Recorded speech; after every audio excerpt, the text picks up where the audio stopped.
Well, thank you very much. We've had some very, really good talks today on Gaza with both the Middle East representatives and kings and all of the top leaders in the Middle East. And we had also a very good conversation with Bibi Netanyahu, trying to get the hostages back, and we're trying to get the end of the Gaza situation. It's really bad, very bad. And we think it could happen. Maybe it could happen pretty soon. We want the hostages back. We want the bodies back. And we want to have peace in that region. So we had some very good talks. As you know, I had President Erdogan here, Turkey, and we had a great meeting today. I think we had a meeting that was very conclusive in so many different things that we wanted, things that he wanted, and that was good. We'll be announcing that sometime later, and he'll be making an announcement too. But we had a great meeting with Turkey and their very respected president, and spent time. We had lunch, and we had a lot of good discussions. So those two things, and we have some executive orders today to sign that are very important for the country. And we'll start off with one that's a proclamation. And yes, sir. Want to do that, Will? Yes, sir. So today is Gold Star Mothers and Families Day. This is an annual proclamation. This is to commemorate the fallen, those who have died for all of our freedoms and for our country, and for their families who have suffered such grievous losses. But this is a proclamation commemorating Gold Star Mothers and Gold Star families. Yeah, and they're great people, incredible people. What they've had to go through. Very few people could have gone through this kind of thing. Gold Star. Okay, thank you very much. He'll put it over here, Steve. Next, sir, we have an executive order on TikTok. From the first days of your administration, you've charged a team from your administration, led by Vice President Vance, with ensuring that we can preserve TikTok as a platform for the 170 million Americans who use it, right, while ensuring that their data is properly protected as required by law. With this executive order, you will be effectively bringing into effect the agreement that will save TikTok and ensure that it can operate safely and securely. So this is interesting because I had a very good talk with President Xi, a lot of respect for him. Hopefully he has a lot of respect for me too. And we talked about TikTok and other things, but we talked about TikTok, and he gave us the go-ahead. You know, it's run by American investors and American companies, great ones, great investors, the biggest. You don't get bigger, I don't imagine. And maybe I'll have JD. JD was very much involved and in charge of it. And maybe I'll have you say a few words about the deal. He would report back, and the points of the deal, I think, are great for our country. So, JD, do you want to give it a little talk, please? Yes, sir. Yeah, so thank you, sir, for your leadership and for your help. We really couldn't have done this without the president actually ushering this deal over the finish line. There was some resistance on the Chinese side, but the fundamental thing that we wanted to accomplish is that we wanted to keep TikTok operating, but we also wanted to make sure that we protected Americans' data privacy as required by law, both because it's the right thing to do, but also because it's a legal requirement of the law that was passed last year by Congress. So we think that we were able to do that. Of course, we're going to keep on working at it, but this deal really does mean that Americans can use TikTok, but actually use it with more confidence than they had in the past, because their data is going to be secure and it's not going to be used as a propaganda weapon against our fellow citizens. We're very excited about it. We appreciate the cooperation of everybody involved, and it's a big day. And I think I can say that especially the young people, they really wanted this to happen. They did not want to have TikTok close. And I got, a little used to TikTok. I used it myself during the campaign, and it was very successful because you know how I did with the young voter. And Charlie helped me a lot too. And he said to me, you should go on TikTok. And it actually had, because we got record votes with the young voter, as you know, for the election. So I was a little bit prejudiced in that way toward TikTok. It was very good and very meaningful. But we have American investors taking it over, running it, highly sophisticated, including Larry Ellison. And Oracle, I guess, is going to play a very big role in terms of security, safety, and everything else. So we have very good controls, and literally, I would get a call from friends of mine who were fathers of young people say, could you do me a favor? Could you get it approved, please? My son is driving me crazy. So we're getting it done, and they have a big audience, and we have great American investors. And here's your final copy. TikTok. You know, maybe if you want, we could take a couple of questions on TikTok, and then we're going to get onto something completely different. Okay? Yeah. Mr. President, Jeff? Mr. Vice President, you mentioned that China was resistant. Can you describe where China is now? Are they fully on board with this? They're or on is board. there anything more? I spoke with President Xi. We had a good talk. I told him what we were doing, and he said, go ahead with it.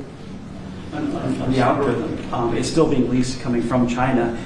Are you satisfied that there's no security concerns for the Yeah, U.S. I am. I really am. It would push disruptive. The biggest reason is that it's owned by Americans. It's and very sophisticated Americans and people that love the country, and very smart Americans too.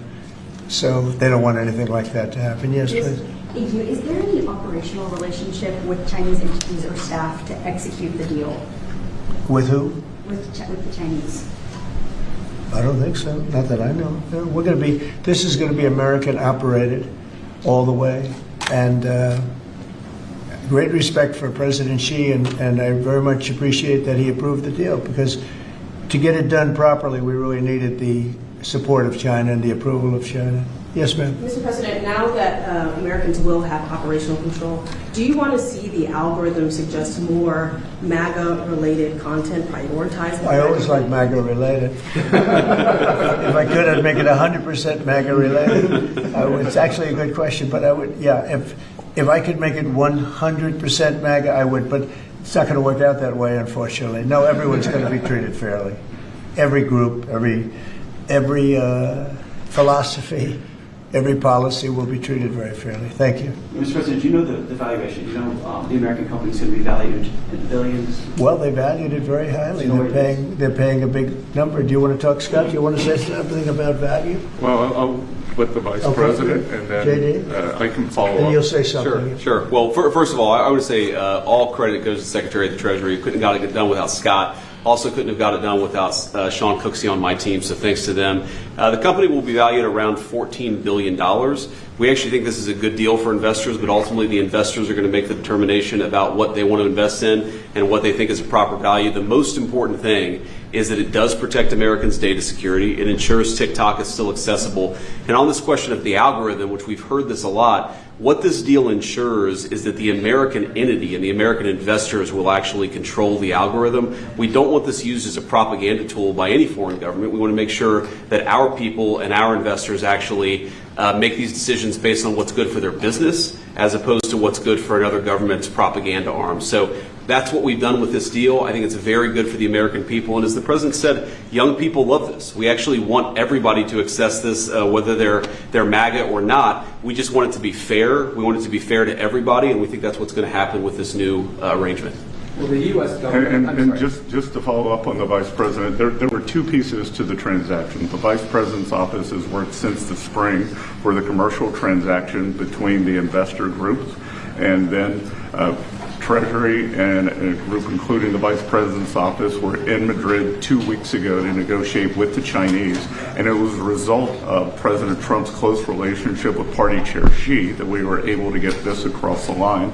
We created a framework for Party Chair Xi to agree, and then on the leaders' call, Xi and President Trump discussed the final arrangement. So it was 1-2. And that was the final piece. Will the U.S. government get any kind of annual payment as a result of this deal?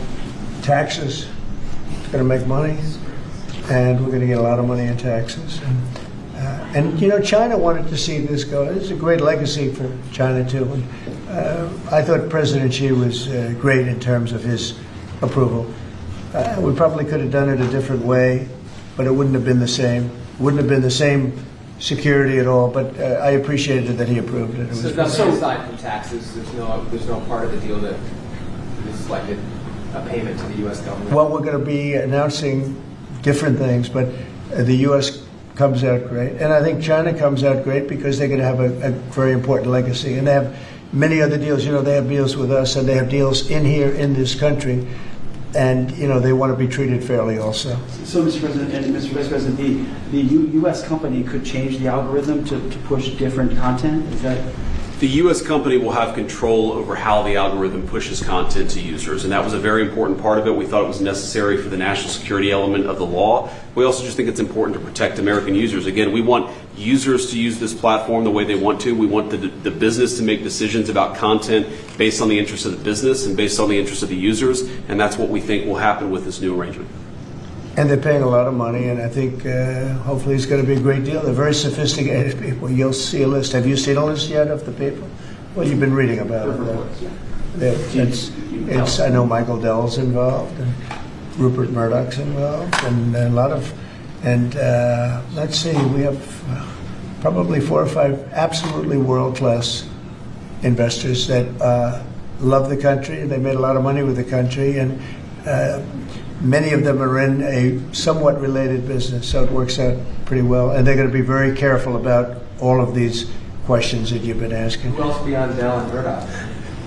Well, it's a blue chip group of investors, and we'll be announcing more about who exactly is involved in the deal in the days to come. Oracle's playing a very big part. That's right, sir. And Oracle really understands this. And I think they're actually, and they've been involved for quite a while running it for the people, the previous people.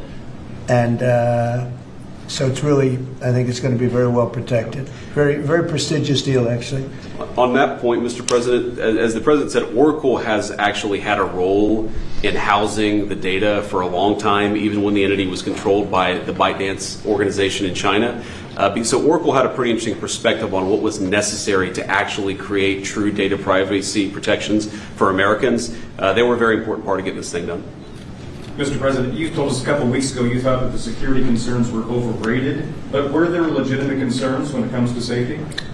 From my standpoint, no, because the people that own it are, they're not China-centric, they're USA-centric, and they're very smart people. I guess you could say it about everything. Everything is what's secure nowadays. Things that you think are totally secure turn out to not to be. But I think in this case, it's going to be as secure as you can be because of the ownership and the people. And they have a big investment. It's to their advantage to make sure it's good and safe. Yeah. Anybody else? Do you have a question? No, behind you. Well, I just want to say, do you think this move and getting this deal done, Mr. President, do you think this honors the legacy, like Charlie Kirk, you mentioned that he specifically pushed you to get involved with TikTok in the campaign, helped you win young voters. Do you think this deal honors him? Well, I think it's a good thing. It's a good sign. We're doing very well, as you know, with the trade deals. We're doing very well with China, and a lot of them. We were never treated properly. We were for 4 years, actually, but we were never treated very properly by other countries, and we're doing well. We've never done this well. We have, because of the tariffs that are coming in, the deals that are being made, $950 billion in one case, $950 billion, where previously they paid nothing. We have, as you know, in Japan it's $550 billion, South Korea is $350 billion now. That's up front. And one of the things I can say, I announced it lightly before, but we're taking in tremendous amounts of money with tariffs. We've never seen anything like it. No country's ever seen anything like it. I'm going to devote a little bit of that money, a little bit of the tariff money to our farmers. Our farmers have been incredible. They're the ones that let us survive and eat and enjoy our lives, right? Eat too much, maybe in some cases, like mine. But I will tell you, we're going to take some of the tariff money, relatively small amount, but a lot for the farmers. And we're going to help the farmers out a little bit because during this transition period, a period where we're taking in incredible amounts of money, we'll have a little bit of a shortfall with the farmers until the tariffs kick in, because they haven't kicked in for the farmers yet. And I decided before, and I spoke to all of the people here, that I want to make a contribution out of the tariff money, a small percentage of it, but it's a lot for the farmers. It'll make the farmers feel very good, just help them through the transition. And ultimately, they're going to be making a fortune. They will be one of the top in the whole world in terms of percentage gotten from the tariffs we're taking in. But we have so much coming in, it's a very small thing. But I want to, in fact, just get the word out to the farmer, because they'll be struggling until the transition is complete. Then after that, they're going to do, I think, better than they've ever done before. Last time I said, get yourself a larger tractor and more land. And that was when they were doing very poorly. And they ended up doing that, and they did very well. That was with the deal we made with China. Unfortunately, Biden forgot about the deal, and he never enforced. I enforced it till the end, and China was very honorable. But when Biden came in, he didn't enforce it. So when you don't enforce a deal, they don't do it. So it's terrible. Biden was very bad to the farmers of our country. So we're going to be doing that. It's an honor to do it, too. Brian, did you have a question? Yeah, I was just going to say, what's your message to the millions of small businesses here in the U.S. that really rely on TikTok to reach their end user, to market their service and their product? Well, thank you for that question, because honestly, we were getting hit up. They use it for virtual advertising, and they pay very little for it and nothing for it. And small businesses have become very successful because of TikTok. And we didn't think of that, when everyone's saying, oh, TikTok and this and that. But over the last 6 months, I was called by so many people saying they're going to go out of business if they can, because they use it virtually as a advertising tool. And without it, they wouldn't have anything. They wouldn't be able to get the word out about their good product or whatever it is they're selling. So it's a very important thing for small business. It's another reason I wanted to do the deal so badly. So let's go to another subject now, if we might, okay? And Will, please. Ask you about farmers. Yes, go ahead. What does that look like? Is that going to be direct checks to farmers, or is it going to be well, we haven't decided that. We'll be dealing with Brooke later, and the Secretary of Agriculture, and we'll figure out how to get money to the farmers. And again, this comes out of the large amount, hundreds of billions of dollars of tariff money that's pouring into the country. The tariffs, remember when I said a long time ago, I said it's the greatest word, it's my favorite word in the world. Then I had to say, I was forced to say other things, and of course rightfully so, love, family, religion. So I think I put tariff number 5. I was forced because the fake news did a big number on me. It's one of those little, but let's say it's my 5th favorite word tariff. But it's making our country very rich. And when our country is rich, I'm able to help the farmers, and I'm able to help even other countries that are in trouble. But we're able to help people that are in trouble. Medicaid, Medicare, Social Security. It's all a benefit of this tremendous amount. And I heard numbers coming in today, Scott, where the numbers were very high, right? The economic numbers were off the charts, sir. Unfortunately, right? Because this is the only country in the world where you announce great numbers and the stock market goes down. Because when you announce great numbers, they immediately want to take that success away by raising the interest rates. Why can't you announce great numbers and let them lower the interest rate so you can make numbers? This is the only country in the world. I don't know if you heard. Could you just tell them what the number was? And how it was 3.88% growth, the biggest in years. And the important thing, as the president says, this is going to be non-inflationary growth, just like it was in its first term. So strong growth, low inflation, real wage gains. And to the question on small business optimism under President Trump last week hit a multi-year high. So small businesses, Main Street is back under President Trump. But isn't it crazy? So I saw the market was down a little bit today. I mean, in all fairness, I don't feel guilty because we've set every record you can imagine. But it was down, and I say, oh, the numbers must be good. Meaning the growth numbers are phenomenal. And again, this is during, but a little bit of the heavy, the really success and the money pouring into our country through the tariffs. And I just say, why can't we have great numbers and lower the interest rates so we have even greater numbers? So people were saying, oh, the numbers are so good, they're going to have to raise interest rates. That doesn't have to happen. And there's no inflation. We have really, the only thing we have is great success. We're having unbelievable success. So the numbers are much higher than anticipated, except for by me and Scott and some of the other people. And they'll get a lot higher than that, too. But I don't want to, every time we have good numbers, say, let's take all the juice out by raising interest rates. It's so backwards. It's so backwards. Well, Mr. President, they don't appreciate the importance of the third leg of your stool, because trade, taxes, and deregulation allows for significant upside growth without inflation. So eventually the people at the Fed will be able to focus on this like Alan Greenspan did in the 90s. You can have strong growth and low inflation, and I think we can get the stock market up, Wall Street, Main Street, both doing well. And we want low interest rates. There's no reason that every time we announce these record numbers, these numbers are way above projections by, you know, all the great geniuses out there. They knew this was going to happen. So they had 71 different people, and only 2 got it right. Me and another gentleman from, I think, my wonderful Wharton School of Finance, actually.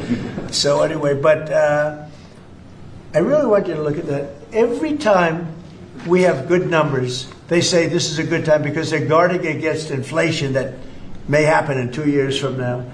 We have to change. We have to change our thinking. We should be rewarded for good numbers, not penalized. So, Mr. President, is that 3.8? Is that the start of a 3% growth for the entire year? Well, you know the number was projected at 2, because we're in a little bit of a transition period, but that transition period's ending faster than we thought on tariffs. The money coming in is much greater than people thought, and there's no inflation, essentially. There's no inflation. We just went through the worst inflation in the history of our country under Sleepy Joe Biden. He was sleeping, and the inflation was really bad, worst ever. They say 48 years, I'll take that too, but I think it was probably the worst inflation we ever had because of spending and energy going through the roof and everything else. By the way, energy's way down. And you're going to really be impressed when you hear what happened today with President Erdogan of Turkey. I think it's great for both countries. I think it's great. We have great relationships with a lot of countries. And you may be even more happy when you find out, because we spoke with Bibi Netanyahu today, and we spoke to all the leaders in the Middle East, who are great people, and we're getting pretty close to having a deal on Gaza, and maybe even peace, which would be the first time in about, 2,000 years, I think? In the region, I'd say the first in, Steve, what would you say, first in 2,000 years, or maybe 1,000? Huh? 2 millennium. It's a long time. Yeah, go ahead. Did everyone agree to stop buying Russian oil? Did he? I don't want to say that, but if I want him to, he will, yeah. But he didn't take that assurance? Well, I didn't say, okay, you stop, but I believe, I believe he will stop it, yeah. Did you make a deal? You know why? Because he can buy from a lot of other people. He can buy from a lot of other people. You know who really can't is Hungary.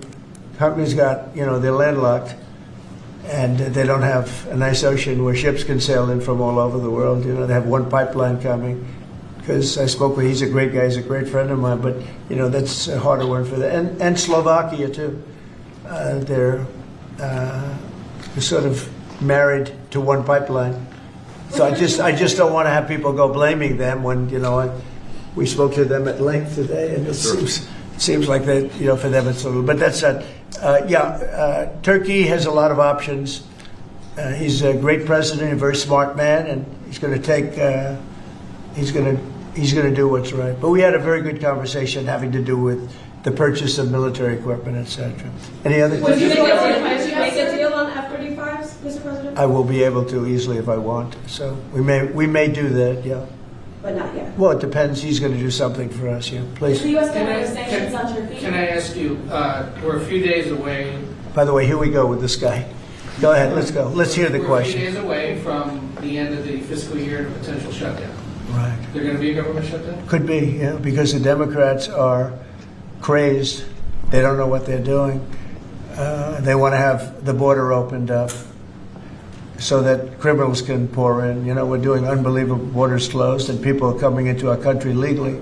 They continue to want to have men and women sports. They continue to want to have transgender for everyone.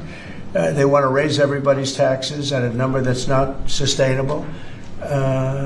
It's the only time in the world I've ever seen a party that wants to raise taxes. I grew up in a family where I'd watch politics, and I always liked it from the time I was very young, but I'd always see politicians say, we will lower your taxes. These guys, they campaign on raising your taxes, but they want to raise taxes very substantially. The one thing they're concerned about, look, Republicans have total control of Washington. You guys have control of the House, the Senate, there's you.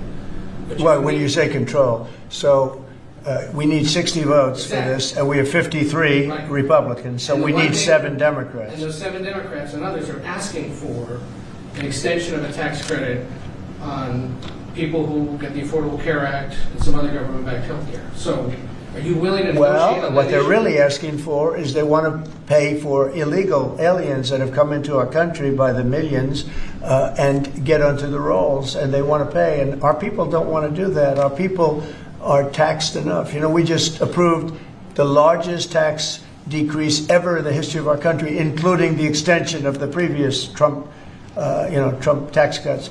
The tax cuts that we just approved, they want to use those tax cuts to give the money to illegal aliens, people that came into our country illegally and that are leaving the country. So why not there's been a self-deportation because of what we've been doing that's been incredible. Okay, yeah, please. Secretary Hegseth is inviting military leaders from all around the country on Tuesday. Will you also be there? From all around the country to what? To Virginia. He's inviting the generals and admirals to Virginia for a big meeting. They're not sure why. Well, I know. I love it. I mean, I think it's great. Let them be friendly. Let them be friendly with the generals and admirals from all over the world. Why is there something? No, but is there something wrong with it? What is it about? Will you be there personally as well? And what is it about? Well, I'll be there if they want me, but why is that such a big deal? I mean, the fact that we're getting along with the generals and admirals from all. Remember, I'm the president of peace. It's good to get along. It's good. You act like this is a bad thing. Isn't it nice that people are coming from all over the world to be with us? It's not particularly unusual that generals who report to the Secretary of War and then to the President of the United States are coming to speak with the Secretary of War. It's actually not unusual at all, and I think it's odd that you guys have made it into such a big story. Is it a big story? I mean, I don't think it is, sir. I would think it's but isn't it a good story? I mean, we're respected from all over the world as a military force. I rebuilt the military during my first term, and even though we gave a chunk of it away to Afghanistan. But we're talking Afghanistan too, by the way, about Bagram and about that. But that's a very small amount compared to what we rebuilt it by. But I rebuilt the military, and we're very respected. We have the strongest military anywhere in the world without question. We have the greatest equipment in the world. We're selling the equipment to other countries. And a lot of generals want to be here, and they want to look at they're also going to be touring equipment sites. They're going to be talking about the newest weapons, et cetera, et cetera. But I think it's great when generals and top people want to come to the United States to be with our now called Secretary of War. Does everybody like the name? I do. You said something really interesting this week about Ukraine, that you thought Ukraine could get back all the territory that Russia had taken. Yeah, they have a shot at it because Russia. What prompted you to change your thoughts on that? Well, because I've been watching the way what Russia's been doing.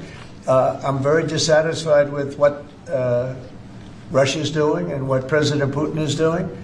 I haven't liked it at all. He's killing people for no reason whatsoever. And they are doing very poorly, considering they have put it all out on the line. Their economy is going to hell. They're bombing the hell out of everything, and they're picking up a very little territory, if any. In fact, they're losing some territory.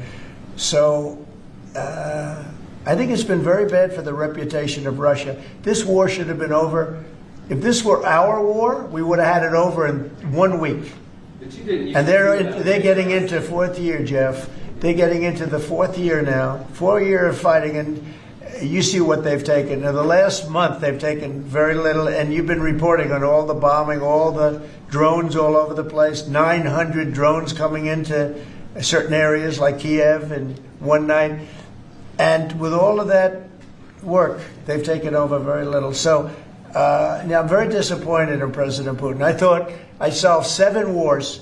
In fact, we have a great leader coming. We have the Prime Minister of Pakistan coming and the Field Marshal. Pakistan Field Marshal is a very great guy, and so is the Prime Minister, both. And they're coming, and they may be in this room right now. I don't know, because we're late.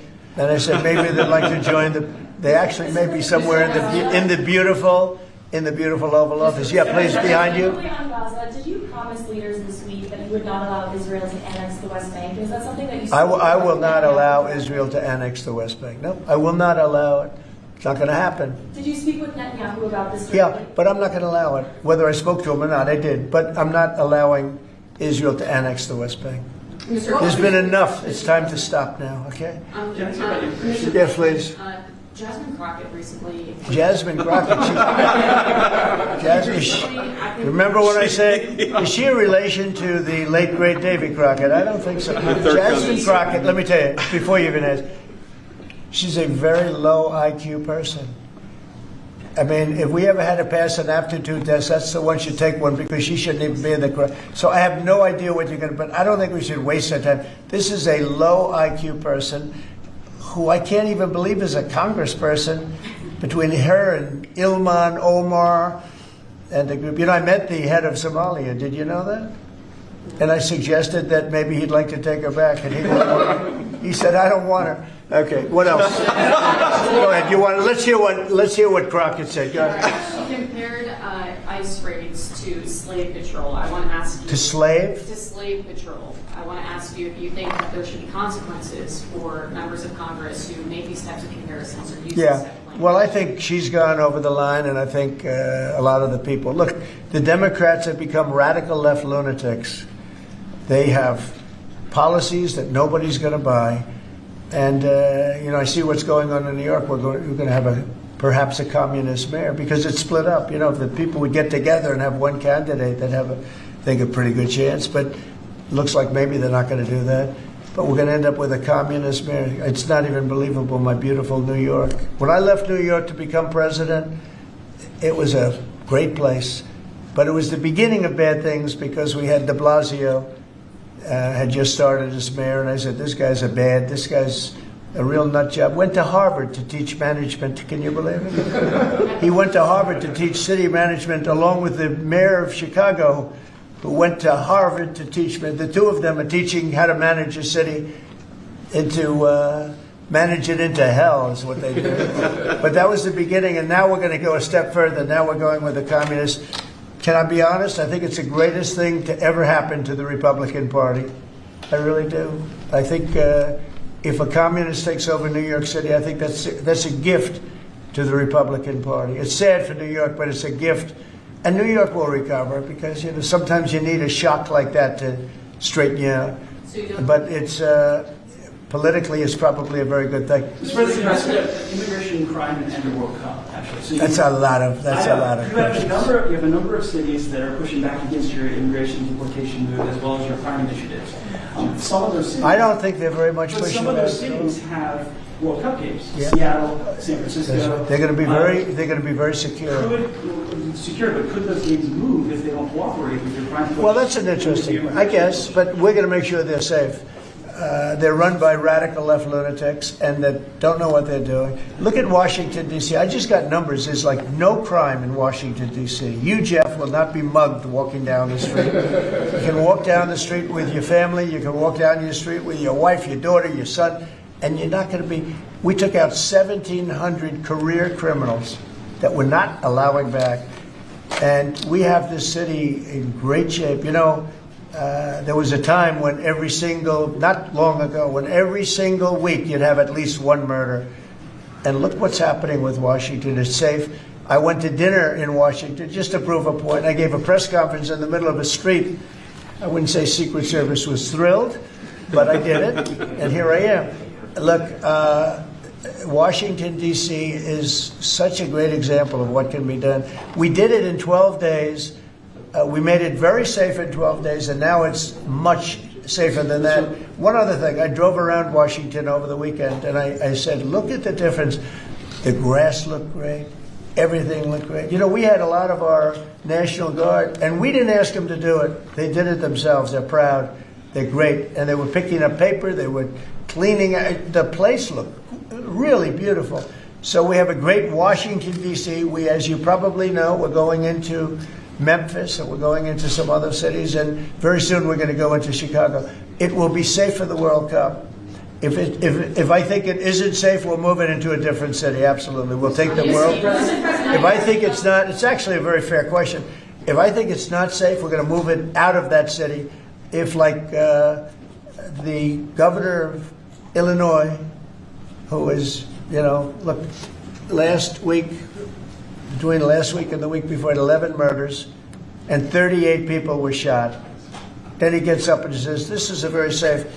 And then he says crime is better. The reason crime is better is because Cash put, about 5 months ago, a whole team of FBI people there to get ready for when we go in, and they've lowered it a little bit, you know, like 20, 25%, which isn't good enough, but it's a good start. But that was only put there because they're preparing for us to go in. And they've done, by the way, they've done a good job. So then Pritzker gets up, we've lowered crime 25, it's because the FBI was there. So, no, if any city we think is going to be even a little bit dangerous for the World Cup, or for the Olympics, you know, where they have Olympic overthrow, right? But for the World Cup in particular, because they're playing in so many cities, we won't allow it to go to, we'll move it around a little bit. But I hope that's not going to happen, yeah. Mr. President, Director Patel this morning indicated that the shooter in Dallas had been using an app to track ICE. Does your administration have any plans to take down those apps or get them removed? Or well, I can't tell you about that, but it tells you when they want to wear masks or they want to hide a little bit, why that's so important. But these are great patriots, the ICE, and what a tough job they have. What an unbelievably tough job they have. And think of it, what are they doing? They're taking hardcore criminals out of our country and putting them back. These were largely criminals that were given to us by Joe Biden and his group of radical maniacs that surrounded this desk, just like these people surround the desk now, but they're not maniacs, they're very solid people. Thank you, sir. I'm glad I prefaced. But they're great. We have a great cabinet. We have great people. And he didn't have great people. He had terrible people. Look at Afghanistan. Look at the people he had running our military. That could happen. The most embarrassing day in the history of our country was Afghanistan. And 13 young people died. They don't ever talk about the 38 that were horribly wounded with legs and arms and everything else, really horribly wounded. So the country's respected like it's probably almost never been respected before. I think we're respected at a level, and a year ago it was a dead country. We had a dead country a year ago. This country was dying. It was really in bad shape. Let's talk about the next subject, can we? One of the most powerful deterrents we have to violent crime is the death penalty. As you said, your administration has taken bold, decisive steps to ensure that Washington, D.C. is once again a safe and secure city for its residents and all who visit. This is a presidential memorandum that directs your Attorney General and your U.S. Attorney for the District of Columbia, Judge Jeanine Pirro, to fully implement the death penalty here in Washington, D.C., where the evidence and facts of a case indicate that the death penalty should be used. Okay. Everybody understand? Death penalty in Washington. You kill somebody, or if you kill a police officer, law enforcement officer, death penalty. And hopefully there won't be that. So again, it's way down. I mean, we have had week after week after week where we haven't had a murder. I said that the other day in front of the president of Poland. The press was here, and I said, ladies and gentlemen, I'd like to announce that Washington, D.C. has not had a death in 4 weeks, a murder. And he looked at me, he goes, is that good or bad? You know, he said, what kind of a place is this? But it's true for years. I mean, every week, essentially, somebody got killed, or more than one. And this is a very safe city right now. We don't play games. And, you know, it's interesting. We took these careers out, career criminals. They call them careers. They left the word criminal out. But we took the careers out of here. And they're now brought back to their homes, or they're in jail, or they're in a jail in another country, and hopefully they're not coming back. And we have to maintain it. You can't just leave, and we have to maintain it. We've gotten along fairly well with the mayor. You know, she's getting a party that hates that the city's becoming safe. I mean, they're actually criticizing her because the city's becoming safe. But this is becoming this is right now a very, very safe city. This went from the most unsafe city in the country to the safest city in the country. There's no city any safer. That's a pretty big achievement. And we really did it in 12 days. But if you add an extra week to it, that'd be nice. And, I mean, you can go out to dinner. Restaurants are booming.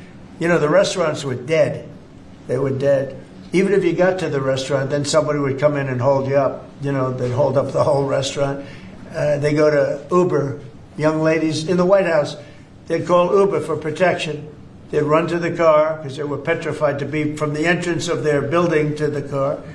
Now they feel safe, they're in the car, and then the car gets hijacked while they're in the back of the car. This is what we were living in. We were living in hell. People that work in the White House, every time they see me, young women in particular, say, thank you, sir. And I don't even ask them about what. I know exactly. I made their lives. Now they're living in a beautiful, glamorous place called Washington, D.C. with no crime, and that's the way it should be. Okay? This is the death penalty for somebody that kills people in Washington, D.C. I think it's capital. It's a very interesting capital punishment, capital city. Right? It's capital, capital, capital. But this is our capital city. We can't allow that to happen. People come in from Iowa to look at the Lincoln Memorial and they end up getting killed. It doesn't happen anymore. It's not going to happen. And if it does happen, it's the death penalty for the person that did it. And this goes into effect. Yes, sir. Right? Pam, is that right? Could you speak a little bit about that? Yes, sir. Not only are we seeking it in Washington, D.C., but all over the country again. And as you saw very recently, we are now moving the inmates who were on death row, who Joe Biden or the auto pen commuted their sentences off of death row. We're moving them to supermax facilities where they will be treated like they're on death row for the rest of their lives, President Trump. Okay. That's a big statement. Thank you very much. Okay. I see some of you shaking your heads very positively. Thank you, Brian. Thank you, fellas. You said on the campaign trail that it said it. Yeah. The death penalty if anybody illegal killed a U.S. citizen or a police officer. So this just reinforces your campaign promise. That's right. And most people really like it. And Washington, again, it's going to serve as a beacon because you have to do it. These are bad people. When you look at that guy, the guy that killed the young lady in the train in North Carolina, that he'll be in trial for years, years, years. He'll get a good lawyer somewhere along the line. Somebody will come along, and what he did to that young lady, and she went into that train scared. You know, when she went in, the way she sat down, she was scared to just be there. She just wanted to not pay any attention to anybody, just not be noticed. And she had her throat slit. We don't want that in this country anymore. We're not going to have it in this country anymore. Thank you very much. Next. Lastly, sir, this is a presidential memorandum on countering domestic terrorism and organized political violence. In recent weeks, months, and years, we've seen a tremendous upsurge in some highly visible but also other acts of domestic terrorism and organized political violence being perpetrated by radical, politically motivated groups all over the country. What this presidential memorandum will do is set off an administration-wide response to that, ranging from the Joint Terrorism Task Forces to other components of the Department of Justice to the Department of Homeland Security and the Department of Treasury. We're looking at interdicting these groups, preventing them from performing acts of violence, and also looking at sources of organization and funding and support that prop them up and allow them to do the acts that they have been doing. We're looking at the funders of a lot of these groups, and you know, when you see the signs, and they're all beautiful signs made professionally, these aren't your protesters that make the sign in their basement late in the evening because they really believe it. These are anarchists and agitators, professional anarchists and agitators, and they get hired by wealthy people, some of whom I know, I guess, you know, probably know them. And you wouldn't know it. You're at dinner with them, everything's nice, and then you find out that they funded millions of dollars to these lunatics. Steve, could you say a couple of words? Yes, Mr. President. This is a very historic and significant day. This is the first time in American history that there is an all-of-government effort to dismantle left-wing terrorism, to dismantle Antifa, to dismantle the organizations that have been carrying out these acts of political violence and terrorism. What we have seen, if you look at whether it be going back to the riots that started with Black Lives Matter and all the way through to the Antifa riots, the attacks on ICE officers, the doxing campaigns, and now the political assassinations, these are not lone, isolated events. This is part of an organized campaign of radical left terrorism. It is structured, it is sophisticated, it is well funded, it is well planned. There is really no parallel like this to anything else in the country right now. There is an entire system of feeder organizations that provide money, resources, weapons, And when they're attacking ICE officers, they're attacking federal buildings, or they're isolating public officials for harassment, doxing, intimidation, and ultimately attempted assassination, it is all carefully planned, executed, and thought through. It is terrorism on our soil. Because of this executive order, Cash and Pam are going to have the tools they need, working with Scott, to take these organizations apart piece by piece. And the central hub of that effort is going to be the Joint Terrorism Task Force, or JTTF, which sits inside the Federal Bureau of Investigation. But for those at home who are worried about terrorism in this country, they need to understand, because of President Trump's strength, because of his vision, because of his leadership, we are now going to use the entire force of the federal government to uproot these organizations root and branch. And again, that's only possible because of President Trump and his leadership. Thank you. Steve Cash, please. Yes, as Steve was saying, Mr. President, thanks to your leadership, crime is going downward in a tremendous fashion, and that's what we want for every city in America. And the FBI's premier flagship enterprise, the Joint Terrorism Task Force, are honored to lead this initiative with our partners at Treasury and Homeland Security, because our citizens are being attacked by, as Stephen said, organized violence, and it's being paid for, not by them, by other people. So what we are going to do, combining forces as Scott and I have done in these last few months, is follow the money. People and organizations have collected funds and put them out into the streets of America and organized violence across our country. And thanks to your recognition of this and this executive order and the AG's leadership to lead out and prosecute these individuals, we are properly going to chase them down like the domestic terrorists that they are. And our streets and our communities are going to be safer because the JTTF and the FBI and Treasury and DHS and DOJ are going to combine forces like never before to root out this new evil that is perpetrating our criminal activities across our societies. And we are just so thankful for your leadership and recognition of it. It's not easy to do. Good job. Thank you very much, Who Pam. specifically do you want to target? What? Besides Antifa, is there a specific group or person you're targeting with this? Any organized group. Any organized group who are committing these crimes, and we're working with the Secretary of Treasury. You know what law enforcement has told us under President Trump's leadership?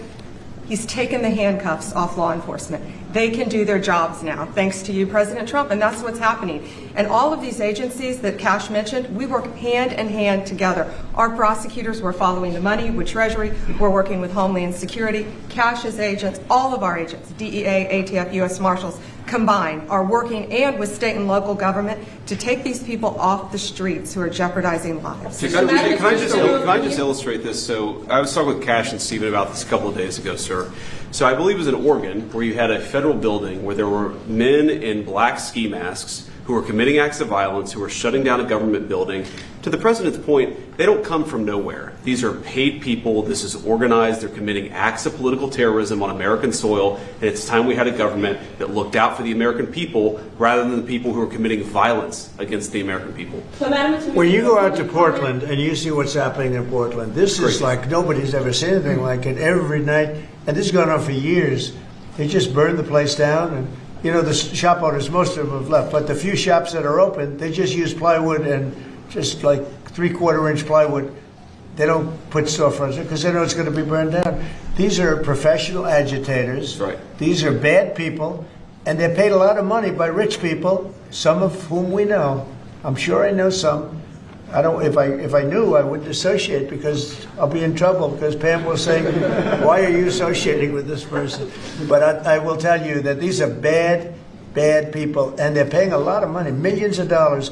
But take a look at Portland sometime. These are wild. These are crazy people, and they're trying to burn down buildings, including federal buildings. And on my list of things that I want to do before we finish up with the cities, because I think we're going to whip the cities back into shape, and we have to. We cannot let our cities, and that's a small example, but it's the most violent example. It's every night, and they've done it for years. You think maybe at some point they made their point, and what are they doing? But we're going to get out there, and we're going to do a pretty big number of those people in Portland that are doing that. They're professional agitators and anarchists. They're actually anarchists, yeah. Go ahead, why don't you defend? Let's see you defend them, Jeff. No, I'm not defending anyone. I just want, so that we can just explain this in our stories. Could you name a couple? You don't explain it right, though, Jeff. Go ahead, let's go. Maybe let's give you another chance. Go ahead. Antifa, Soros. What names are we talking about? Well, Soros is a name certainly that I keep hearing. I don't know, but Soros is a name that I hear. I hear a lot of different names. I hear names of some pretty rich people. that are radical left people. Maybe I hear about a guy named Reid Hoffman. Somebody's a pretty rich guy, I guess, and I hear about him. I don't know. Maybe could be him. Could be a lot of people. We hear the same names, but they're bad, and we're going to find out. And if they are funding these things, they're going to have some problems because they're agitators and they're anarchists. These are anarchists. Really bad. Okay, yeah, please. Mr. General, can you, Mr. President, can you comment on... Who are you with? Who are you with? I'm with the Center Square. Sarah Rodriguez is my name. Sarah, there's also, as you know, Antifa is not just a domestic terror, or now a domestic terror organization. It's also international. I know the Netherlands is looking at also designating them a terror organization. Right. Have you been working with your intel community and your DNI to possibly expand that to making them designated an international terror organization? Yeah, we have been. Yep. It's an international. In many cases, it is international. Mr. On Antifa, if someone takes to the streets of America and says they're Antifa, what happens to them? What will happen to them? Well, I'd say the maximum under the law, and we'll see. Now, if they kill somebody, we just signed a death penalty, so it depends where it is. But if they kill somebody, which they do, I mean, people are dying. You go out to Portland, people die out there. Many people have died over the years in Portland. Portland is, I don't know how anybody lives there. It's amazing. But it's anarchy out there, and that's what they want. They want anarchy, like when they attacked Seattle and took over a big percentage of the city. I was going to go out, and we were going to do a big number. They heard that, and everybody broke up all of a sudden. But, you know, you have governors that have to run that, and a lot of them don't do that. I don't like to go in. I'd rather have Pritzker's support when we go into Chicago. But if we don't have it, that's okay, too, because we're paramount, and we will do what we have to do. We're going to make Chicago safe. We're going to make we're going to make as many as we can, and usually that involves a surge. But what we did with, in the case of Chicago, by having the FBI go out there 5 or 6 months ago, we brought it down a little bit. You know, a little bit is 25%, so it's not so little, but it is when you're talking about the kind of crime and killings and murders that you hear in Chicago. But we're going to get it. Chicago's a great city. As the Union Pacific said, the head of the Union Pacific, who's a great guy, started off as a low-rung guy. He said he started at a caboose, and now he's the chairman of the Union Pacific. But he's a great guy. But he said, "Sir, don't lose Chicago." The way he said it, I said, boy, it really hit me. You know, here's a man that knows all the cities. The Union Pacific, I guess, is our largest railroad, and he knows all the cities. He's been doing it for 45 years, and he said, "Sir, don't lose Chicago." And the way he said that meant a lot to me, and we're going to go into Chicago very soon. We're going to take care of Memphis. We're going to take care of Memphis. You can't walk a block without getting shot. We're going to take care of that one, and just like we did Washington, D.C., and we're going to do Chicago very soon. Yeah. Mr. President, there could be an indictment on James Comey. Do you know if there is an indictment, or Madam Attorney? I don't know. I know it's going on because I read the papers just like you do, right? So I don't know. Do you have anything to say about that? We can't comment on that. Yeah. Can you comment on a New York Times, Madam Attorney General, can you comment on a New York Times report saying that Justice Department officials have asked attorneys to target a George Soros-funded group? And is this executive order that you just signed a part of that effort? I'm not going to comment on whether there is or is not a pending investigation, but everything's on the table right now. I don't think anybody has to ask, because if you look at Soros, he's at the top of every. In fact, sometimes they say, could he be involved in this many things? But he's in every story that I read. Stories that I read keep talking about Soros, and so, you know, I guess he'd be a likely candidate. Thank you very much, everybody. Thank you very much. Thank you, President. Thank you. Thank you.